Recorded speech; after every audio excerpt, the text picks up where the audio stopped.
Hello students, मैं विजय जो आपके लिए आज नए टॉपिक मौसम व जलवायु से कुछ क्वेश्चंस निकाल के लाया हूं।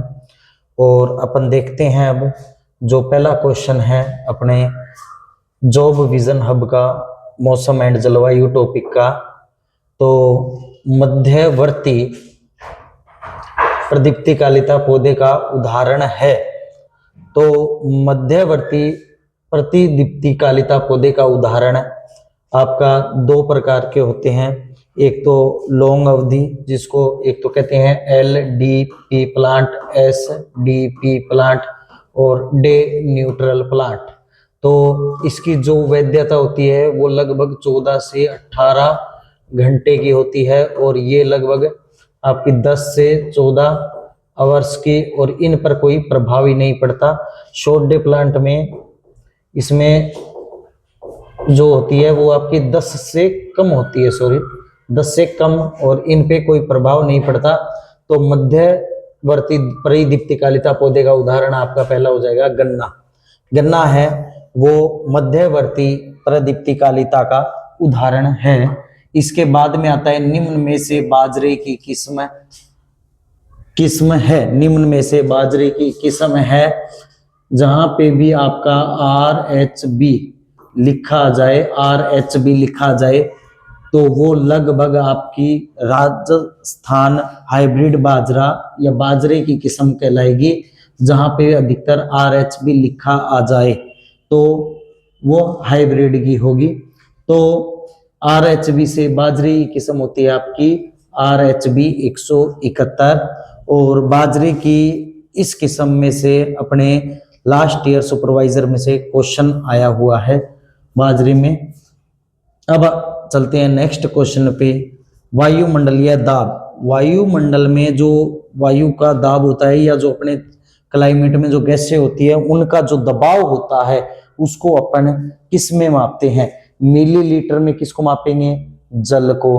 क्यूबिक मीटर में जल को। सेंटीमीटर में भी जल को। तो बचता है आपका मिली बार। तो वायुमंडलीय दाब की प्रचलित इकाई हो जाएगी आपकी मिली बार। अब आते हैं आपके नेक्स्ट क्वेश्चन पे कि बादल के प्रकार कितने हैं? बादल के कुल कितने प्रकार के होते हैं? बादल कुल कितने प्रकार के होते हैं? तो आपने पढ़ा है कि बादल 3-4 प्रकार के होते हैं, जिनमें आपका आता है एक तो कुमुलस सीरस,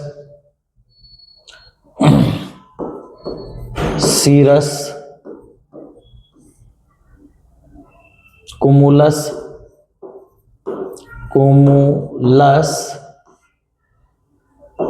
निम्बो स्ट्रेटस, और जो चौथा है वो है आपका कुमेलो निम्बो स्ट्रेटस। अब इन 4 बादलों में से आपका जो पूछ लिया जाता है, तो 4 बादल हैं, इनमें से आपका जो सर्वाधिक वर्षा वाला बादल है वो पूछा जाता है। तो सर्वाधिक वर्षा वाला आपका जो बादल होता है वो होता है आपका निम्बो स्टेटस। तो इन 4 बादलों के आधार पर आपके कुल बादल हो गए 4। तो ये सी ऑप्शन है, ये आपका सही है। अब चलते हैं नेक्स्ट क्वेश्चन पे। मानव स्वास्थ्य के लिए हानिकारक होता है निम्न में से क्या होता है? एक तो कोहरा दिया हुआ है, धुंध दी हुई है, धूम कोहरा दिया हुआ है और पाला दिया हुआ है।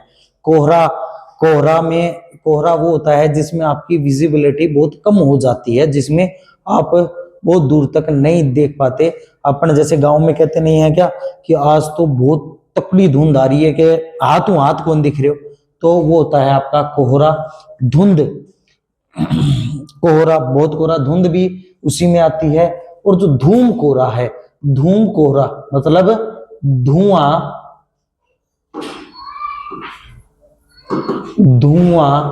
प्लस कोहरा। कोहरा अपने को इतना नुकसान नहीं पहुंचाता, जिसमें धुआं होता है वो नुकसान पहुंचाता है, वो एक पोल्यूशन का उदाहरण हो जाता है। तो मानव स्वास्थ्य के लिए जो होता है वो आपका धूम कोहरा होता है। तो ये क्वेश्चन आपका इस क्वेश्चन का उत्तर हो जाएगा आपका सी, धूम कोहरा। अब आते हैं 6 नंबर क्वेश्चन पे। प्रकृति में आर्द्रता बढ़ने पर निम्न में से किस रोग का प्रकोप बढ़ जाता है? जैसे आपने सुना होगा कि सर्दियों के अंदर गीले कपड़े नहीं पहनने चाहिए, उनको अच्छी तरह जैसे अपने सोने के बिस्तर है उनको 5 से 7 दिन के बाद क्या करना चाहिए, धूप लगानी चाहिए जब भी आए।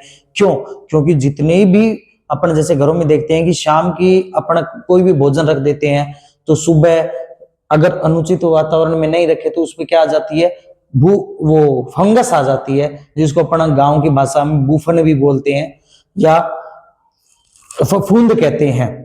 तो वो होता है, वो किससे होता है, आपका फफूंद से होता है। तो इसीलिए हम क्या करते हैं, उस सर्दियों के कपड़े हैं वो 5 से 7 दिन के बाद धूप लगाते हैं, जिससे उनमें जो भी स्पोर्स हैं या कवक फफूंद जो भी हैं वो क्या हो जाए, नष्ट हो जाए।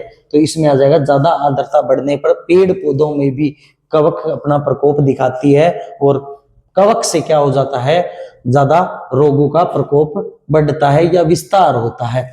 शीतकालीन इष्टतम तापमान, शीतकालीन जो इष्टतम तापमान है वो अनुकूल रहना चाहिए। कोई भी है कि जैसे मैं आपको बता देता हूं, जो ज्यादा संवेदनशील होती हैं, मान लो कि जो संवेदनशील है इसके पाले के प्रति, तो उसमें आपका जो तापमान है वो फसलों के आधार पर ये जो शीतकालीन इष्टतम तापमान है ये माना जाता है किसके, फसलों के आधार पर। जैसे कुछ फसलें जैसे सरसों हो गई जो अपने सर्दियों में उगती है, वो थोड़ा अगर तापमान गिर भी जाए तो उसमें भी क्या कर जाती है, सरवाइव कर जाती है। जैसे चना है तो उनके लिए अगर अपने इष्टतम तापमान देखें कि भाई एक ऐसा तापमान जिसपे कोई क्रिया बाधित नहीं हो, तो वो आपका लगभग 15 से 18। लेकिन इसके अनुसार, इस क्वेश्चन के अनुसार जो आपका उत्तर होगा वो सी होगा आपका 25 से 30 डिग्री सेल्सियस इष्टतम तापमान है। इसमें ना ही तो कोई पेड़ पौधा मरता है, ये अनुकूल तापमान माना जाता है प्रत्येक पौधे के लिए या प्रत्येक मनुष्य के लिए भी ये क्या है, एक अनुकूल तापमान है। अब आते हैं नेक्स्ट क्वेश्चन पे। GA3 का विपरीत हार्मोन है। GA3 को अपन कह देते हैं जिब्रेलिन हार्मोन।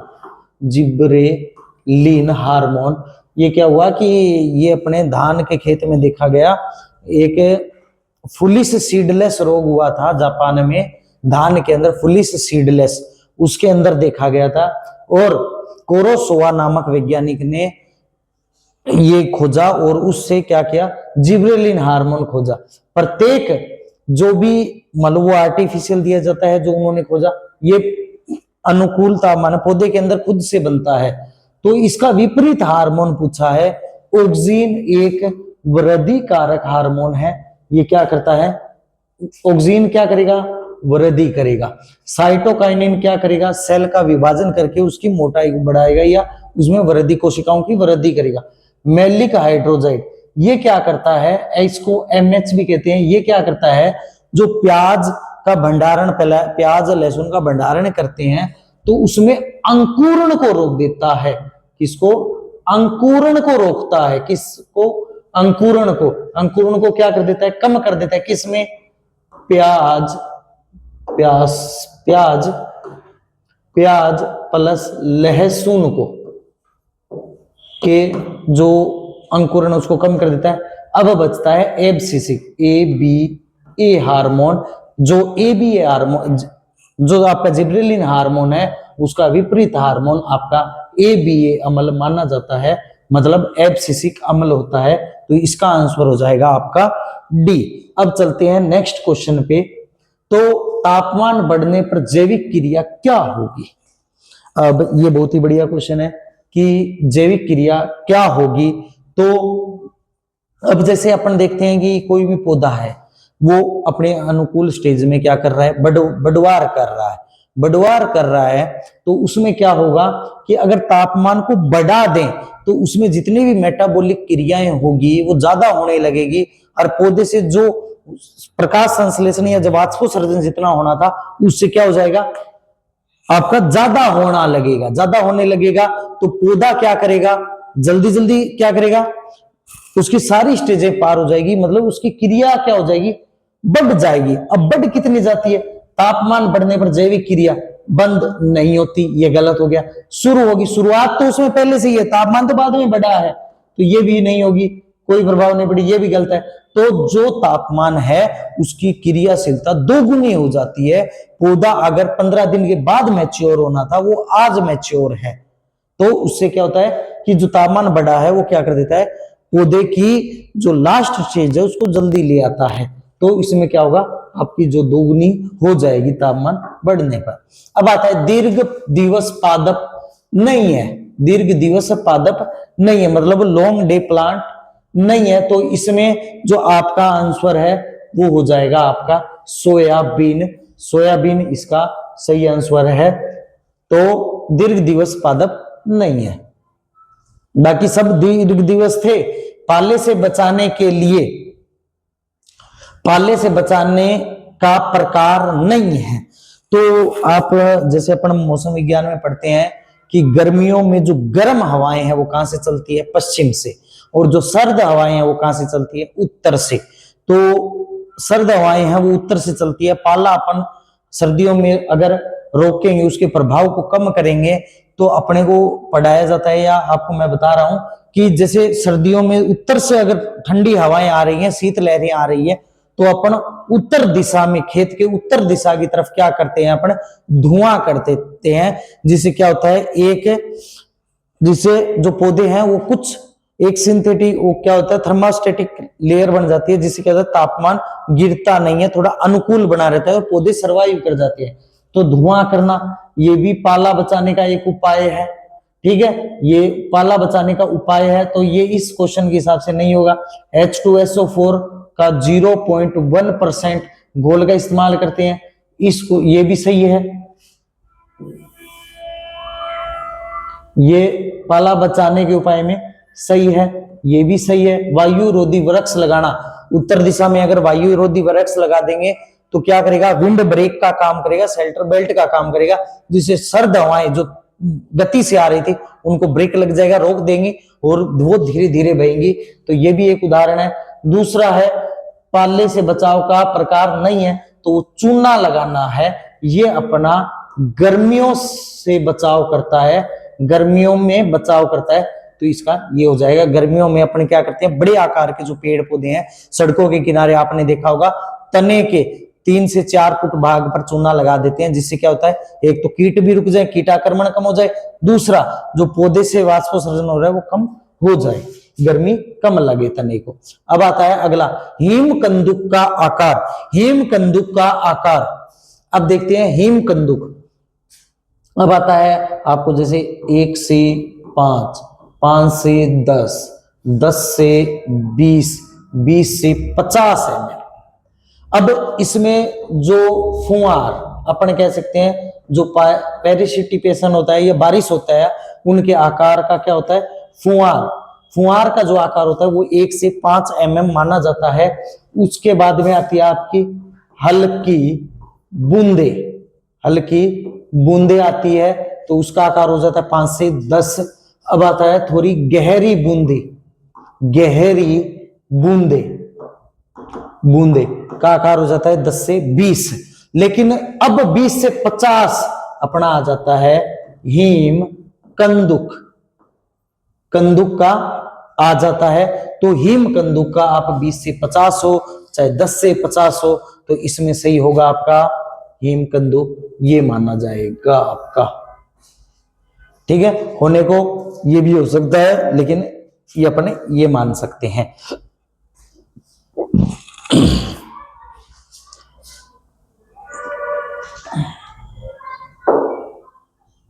अब आता है राजस्थान में सर्वाधिक वर्षा कहाँ होती है। तो राजस्थान में सर्वाधिक वर्षा अपने जैसे देखते हैं कि उदयपुर है, वो भी इधर है, कोटा का चंबल क्षेत्र वहां नदियां हैं, झालावाड़, सबसे ज्यादा वर्षा झालारा पाटन होता है, झालावाड़, झालावाड़ को क्या कहते हैं, सिटी ऑफ बेल्स, घंटियों का शहर भी कहते हैं झालावाड़ को। तो इसमें जो आंसर है वो हो जाएगा आपका झालावाड़। अब आते हैं नेक्स्ट क्वेश्चन पे, आलू में ट्यूमर या कंद बनने का अनुकूल तापमान क्या होता है? तो वो आपका अनुकूल तापमान जो अपन ने इष्टतम तापमान पढ़ा था, जिसमें जो पौधों की वृद्धि है वो क्या रहती है? अनुकूल रहती है। तो अनुकूल में हो जाएगा आपका 18 डिग्री सेल्सियस, सी हो जाएगा। तो ये अपना इष्टतम तापमान है, आलू में ट्यूमर या कंद बनने का अनुकूल तापमान है। अब आते हैं अपने नेक्स्ट पे। तो नेक्स्ट पे देखते हैं वातावरणीय घटनाएं होती है। अब जितनी भी मौसमी घटनाएं हैं, एरोप्लेन उड़ते हैं, वो सब क्या होता है? पहले आपकी आती है सबसे जिस लेयर में अपन रहते हैं, सरवाइव करते हैं, वो होती है आपकी शोभ मंडल। शोभ मंडल के बाद आता है आपका समताप मंडल, समताप मंडल के बाद आता है आपका मध्य मंडल, मध्य मंडल के बाद आता है आपका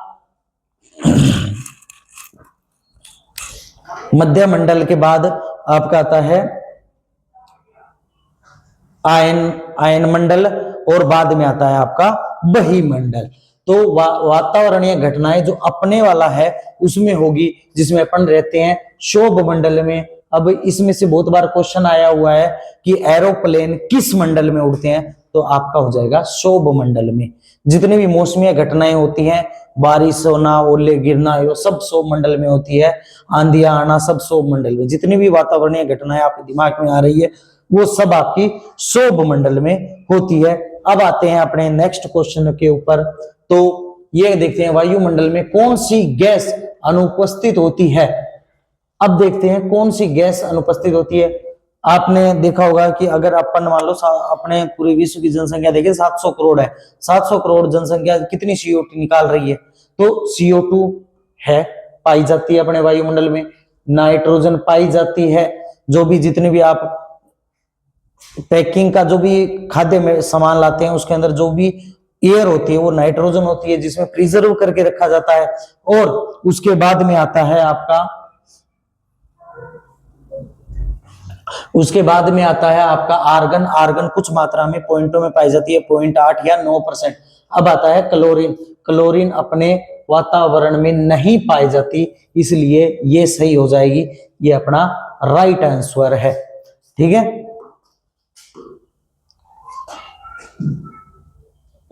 तो राइट आंसर है ये। अब चलते हैं नेक्स्ट क्वेश्चन पे। अब आता है यह किसी स्थान विशेष की समय विशेष पर वातावरणीय स्थिति है। तो अब कौन सा है वातावरणीय स्थिति? तापमान। तापमान तो प्रत्येक जगह एनी टाइम रहता ही रहता है, या तो कम रहेगा या ज्यादा रहेगा, तापमान होता ही है। दूसरा आता है जलवायु। अब जैसे ये तो है नहीं कि अपन राजस्थान में है कि अपने जो बूढ़े वडेरे हैं ये कहते थे भाई अब गर्मी पड़ने लगी है। नहीं, अपने पहले 100 साल पहले तो यहाँ बर्फ गिरती थी, शिमला वाले यहाँ आते थे, तो ऐसा तो है नहीं। लेकिन जो जलवायु है वो लगभग सैकड़ों सालों के बाद बदलती है। तो जलवायु प्रत्येक जगह की होती है, पारिस्थितिकी प्रत्येक जगह पाया जाता है। भाई चूहे को बिल्ली खाएगी, बिल्ली को कुत्ता खाएगा, कुत्ते को शेर खाएगा, ये क्या है? पारिस्थितिकी प्रत्येक जगह होती है, कोई ना कोई कीट किसी पे आश्रित रहता है। तो दूसरा होता है मौसम। ये क्या है? वातावरणीय विशेष समय या स्थान की क्या होती है? विशेषता होती है। तो इसमें आ जाएगा आपका मौसम आ जाएगा। अब चलते हैं अपन नेक्स्ट, जो अपना है भारत की औसत वर्षा। तो भारत की जो औसत वर्षा है वो लगभग पुराने आंकड़ों के हिसाब से 1194 mm है। तो ये ध्यान में रखना कि कुछ जगहों पे ये सेंटीमीटर में पूछ ले तो आपको कुछ ज्यादा नहीं करना, सिर्फ एक पॉइंट छोड़ के बिंदु लगा देनी है जो पॉइंट हो जाएगा। तो ये किस में हो गया? सेंटीमीटर में हो गया, तो वो कोई बात नहीं है। लेकिन आपको राजस्थान, भारत की औसत वर्षा है आपकी 1087 mm बारिश, और अपने राजस्थान की है वो 575 mm क्या है? वर्षा है। कहां की? अपने राजस्थान की, राजस्थान की वर्षा है। अब चलते हैं अपने नेक्स्ट क्वेश्चन पे। 1000 फीट की ऊंचाई पर तापहास दर, 1000 फीट की ऊंचाई पर अपन जाते हैं तो तापहास दर कितना होता है 1 किलोमीटर पर पहले। दो चीजों से अपन लैप्स रेट को जानते हैं। तापहास दर का दूसरा नाम होता है lapse rate. Lapse rate, lapse rate को अपन दो हिसाब से जानते हैं। एक तो 1000 फीट पे एक किलोमीटर के ऊपर, तो 1 किलोमीटर में तो आपका आ जाएगा कितना, लगभग 6.5 डिग्री। ये क्या होता है, तापमान बढ़ता है। ऊपर जाने पर क्या होता है, तापमान बढ़ता है, मतलब अनुकूल तापमान नहीं रहता, ठीक है, तो तापमान घटता है। अब आता है जो 1000 है, 3.5 डिग्री सेल्सियस ये तापमान घटता है 1000 फीट पे, तो ये होता है आपका आंसर इसका मध्यवर्ती मौसम पूर्वानुमान होता है। अब 3 प्रकार के मौसम पूर्वानुमान होते हैं। एक तो होता है आपका शॉर्ट, हिंदी में देख लो अल्पावधि, शॉर्ट पीरियड, मीडियम पीरियड और आपका लॉन्ग पीरियड। अब आता है अल्प अवधि, अल्पावधि, अल्पावधि में जो होता है, और दूसरा आता है आपका मध्यावधि और आपका दीर्घावधि, दीर्घावधि मौसम पूर्वानुमान। ये जो अल्पावधि होता है ये दिन में दो बार क्या होता है, जारी किया जाता है, और ये जो समय होता है ये 1 से 3 दिन के लगभग होता है। कितने दिन का, 1 से 3 दिन का। तो अब आता है मध्यावधि मौसम पूर्वानुमान, ये होता है 3 से 10 दिन के मध्य का। अब आता है दीर्घावधि, ये 1 साल या 1 साल से ज्यादा, लगभग 1 साल का ही होता है। ये जो मध्यावधि मौसम पूर्वानुमान है ये सिनोप्टिक्स की सहायता से क्या करते हैं, रिलीज किया जाता है। अपना जो मध्यम मौसम पूर्व अनुमान है ये अपना दिल्ली में है, केंद्रीय मध्यावधि मौसम पूर्वानुमान केंद्रीय अनुसंधान दिल्ली में है, और दीर्घावधि मौसम पूर्वानुमान अपना कहां पे है, ये अपना पुणे महाराष्ट्र में है। तो ये याद रखना है आपको। अब देखते हैं कि मध्यावधि 3 से 10, अब 3 से 10 ये है, तो अपना बी क्या हो जाएगा, आंसर सही हो जाएगा। ये अपना मध्यावधि मौसम पूर्वानुमान होता है। 2 चीजें और बताइए, मध्यावधि मौसम पूर्वानुमान आपका कहाँ है, नई दिल्ली में, और दीर्घावधि मौसम पूर्वानुमान कहाँ पे आपका, महाराष्ट्र के अंदर है, ये याद रखना। हाँ, एक चीज और पूछ ले कि वर्तमान में IMD कहाँ पे है, तो वो भी दिल्ली में होगा। सर्वप्रथम पूछ ले कि IMD की स्थापना कहाँ हुई, तो वो आपकी हुई थी कलकत्ता के अंदर।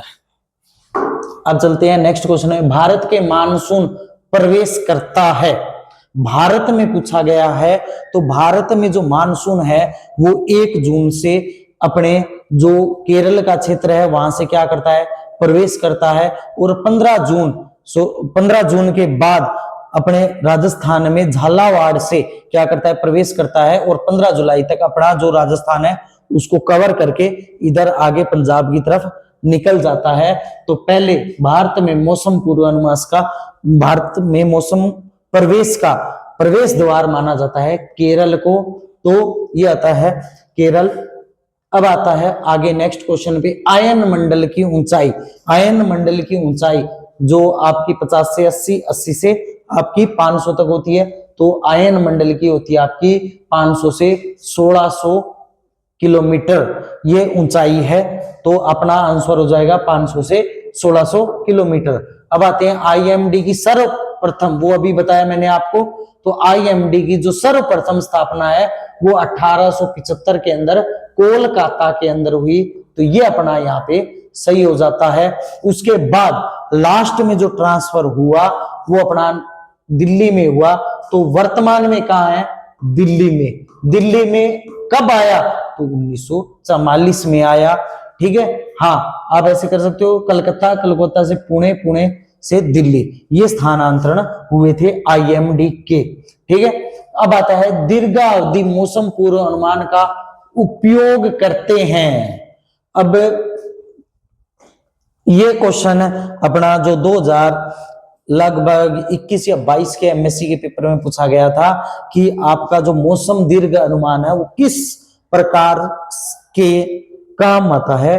तो ये उस ऑप्शन के उस पेपर के आए हुए ऑप्शन के अनुसार उसमें ये कहा गया था कि लंबी अवधि के फसल चुनाव में काम आता है लॉन्ग डे, ये लॉन्ग दीर्घावधि मौसम पूर्वानुमान। तो अपने इस क्वेश्चन के हिसाब से देखते हैं फसल पद्धति, पहला सही है कि फसल पद्धति देखेंगे कि भाई अगर 1 साल का अनुमान है कि अपने यहाँ बारिश होगी, इन स्टेज पे बारिश होगी, तो अपन लॉन्ग पीरियड की फसल लेके चलेंगे। और उसके बाद में आता है आपका फसल चक्र, ये भी अपन देखेंगे और फसलों का चुनाव भी करेंगे। तो इसमें हो जाएगा आपका इसमें सभी फैक्टर क्या करेंगे, काम करेंगे, तो सभी हो जाएगा इसका आंसर। अब आता है 25 एसबीआई। एसबीआई ये कोई बैंक नहीं है, ये अपने एग्रीकल्चर का एक इंस्टीट्यूट है जिसको कहते हैं शुगर केन ब्रीडिंग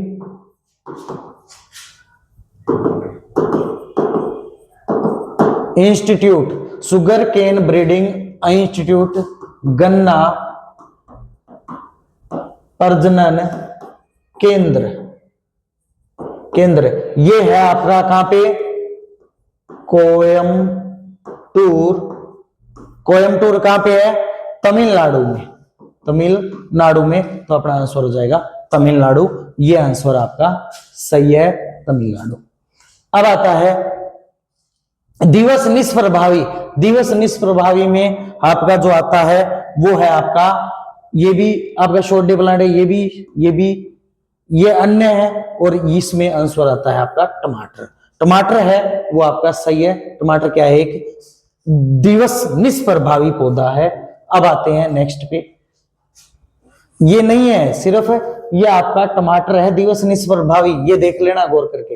अब आते हैं अंकुरण में उपयोगी प्रकाश पूछा गया है कि भाई अंकुरण में उपयोगी जो प्रकाश है वो कौन सा होता है। तो आपका सबसे ज्यादा आपने नाम सुना होगा, प्रकाश में 7 रंग होते हैं, विबग्योर, कौन सा, विबग्योर। तो अंकुरण में जो सर्वाधिक लाभदायक होता है वो होता है आपका लाल। हाँ, हरा नीला ये प्रकाश अंकुरण में कोई भी बेनिफिशियल भूमिका नहीं निभाती। अब आता है आपका सर्वाधिक वर्षा होती है अपने दक्षिणी पश्चिमी मानसून से। तो उत्तर पूर्वी मानसून ये नहीं होगा, दक्षिणी पूर्वी मानसून ये भी नहीं होगा, पूर्व पश्चिमी मानसून ये भी नहीं होगा, दक्षिणी पश्चिमी मानसून। तो ये अपना आंसर सही है, तो आप इस पे टिक करोगे। अब आता है WMO की स्थापना कहां, WMO कहां स्थित है, तो ये कहां पे होगा, जिनेवा कहां है भैया अपना, स्विट्जरलैंड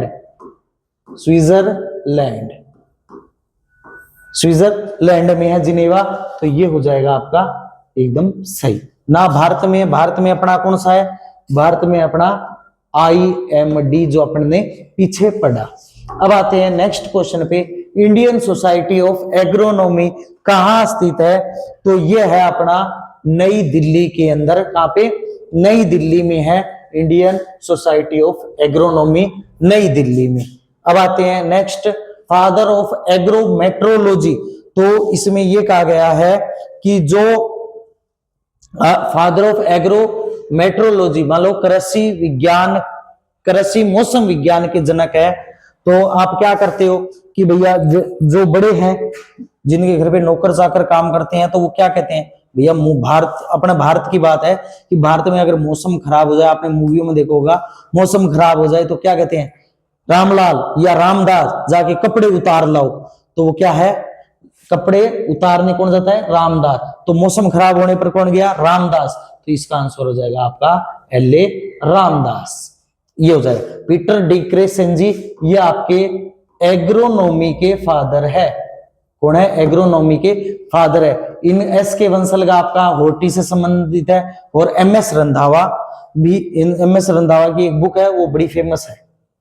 अब आते हैं आगे, मध्य मंडल की ऊंचाई, मध्य मंडल की जो ऊंचाई है वो आपकी होती है 50 से 80, ये हो जाएगा। ये आपके आयन मंडल की और ये आपके बहिमंडल की, इससे ऊपर और 200 से 50, ये होगा आपका 50 से 80। अब आते हैं नेक्स्ट पे, जलवायु विज्ञान के पितामह। जलवायु विज्ञान के जो पितामह है वो आपके केपोन है और केपोन को माना जाता है। और अब आता है ये है आपके कृषि मौसम विज्ञान की, कृषि मौसम विज्ञान के, ठीक है। अब आते हैं अधिकतम तापी पर कितने सेल्सियस पैमाने पर मात्रक अंकित होते हैं, तो ये होगा आपका लगभग, इसमें आपका जो आंसर है वो ए होगा। इसमें होते हैं आपके 35 -35 से +55 तक। अगर यही न्यूनतम मात्रक होता तो ये होता -40 डिग्री सेल्सियस से +50 डिग्री सेल्सियस तक, ये आपका न्यूनतम में पाया जाता है, न्यूनतम तापमापी में, तापमापी में पाया जाता है। अब चलते हैं नेक्स्ट क्वेश्चन पे। यह किसी स्थान विशेष की विशेष समय विशेष पर वातावरणीय स्थिति, अभी ये जो क्वेश्चन अपन ने पीछे ही पढ़ा कि भैया तापमान प्रत्येक जगह पाया जाएगा, पारिस्थितिकी भी प्रत्येक जगह पाया जाएगा, जलवायु भी प्रत्येक जगह स्थिति पाई जाएगी, लेकिन प्रत्येक जगह का मौसम क्या होता है, अलग अलग होता है। तो इसका हो जाएगा आपका डी ऑप्शन। राजस्थान की औसत वर्षा, अब मैंने पीछे बताया था आपको लगभग 576 के लगभग है, 576 mm के लगभग है। मैंने कहा था इसको सेंटीमीटर में बदलेंगे तो क्या करेंगे, यहाँ पॉइंट लगा देंगे, ये हो गया 57.6 सेंटीमीटर।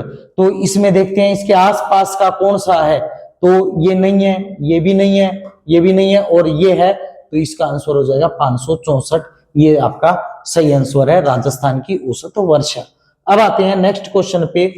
वातावरण में कार्बन डाइऑक्साइड की औसत सांद्रता होती है, वातावरण में पूछा है, इस चीज पर आप थोड़ी ध्यान से देखिएगा कि इसमें होती है आपकी पार्ट्स पर मिलियन होता है 10 लाख में हिस्सा, तो यह होता है आपका 3 ppm। अब इसको अगर अपन देखते हैं कि आप जैसे सोइल में वैसे देखें तो 0.03 होता है, 3% कार्बन डाइऑक्साइड पाई जाती है, लेकिन ये अपने ये वातावरण में है, वातावरण में मिट्टी में इसकी 10 गुना पाई जाती है, 0.03% पाई जाती है। ये मृदा में जितनी गहराई में, मृदा गहराई में पाई जाएगी, ठीक है। तो अपना आंसर होता है 3 ppm और ये भूमि में पाई जाएगी। अब आते हैं आलू में कंद निर्माण में अनुकूल तापमान 18 डिग्री सेल्सियस, ठीक है। अब आते हैं अपन नेक्स्ट क्वेश्चन के ऊपर। तो ये है आपका वायु की गति नापने के यंत्र को कहते हैं, क्या कहेंगे भाई, वायु दिंग सूचक, ये नहीं होगा वेग सूचक, वेग मापी, आर्द्रता मापी, ताप मापी, ये ताप मापी नहीं होगा, आर्द्रता मापी नहीं होगा, वेग मापी होगा, एनीमोमीटर जिसको कहते हैं, और ये भी नहीं होगा। तो आपका आंसर होता है वेग मापी। आप अब ये बताइएगा इन 40 क्वेश्चन में से आपके कितने सही हुए और हमारे आपको किस क्वेश्चन में डाउट है। तो जो भी अगर डाउट है तो आप कमेंट बॉक्स में जरूर लिखें, और कोई क्वेश्चन में त्रुटि है तो वो उससे आप हमें अब कमेंट करके अवगत करवाएं। धन्यवाद। और किसी स्टूडेंट को किसी क्वेश्चन में डाउट हो तो कंफर्म कर सकता है, और आगे हम आपके लिए किस चीज की क्विज लेके आए इसके बारे में बताएं। और एक क्वेश्चन वापस देखते हैं अपन, 2 मिनट आप टाइम निकालें कि अपना जो ये यहाँ पे था ये 300 ppm होगा आपका, तो यहाँ बाय मिस्टेक 3 ppm हुआ है, ये 300 ppm का जो है ये आपका आंसर सही होता है। वातावरण में जो कार्बन डाइऑक्साइड है वो 300 ppm पाई जाएगी, और इसी को अगर अपन मृदा की गहराई में अगर करें तो ये अपनी 3000 ppm हो जाती है। 3000 ppm किसमें, मृदा गहराई में, तो इसका गौर करना, ये थोड़ा बाय मिस्टेक अपना सी ऑप्शन हो गया था। तो नेक्स्ट क्लास के लिए आप तैयार रहे। Thank you.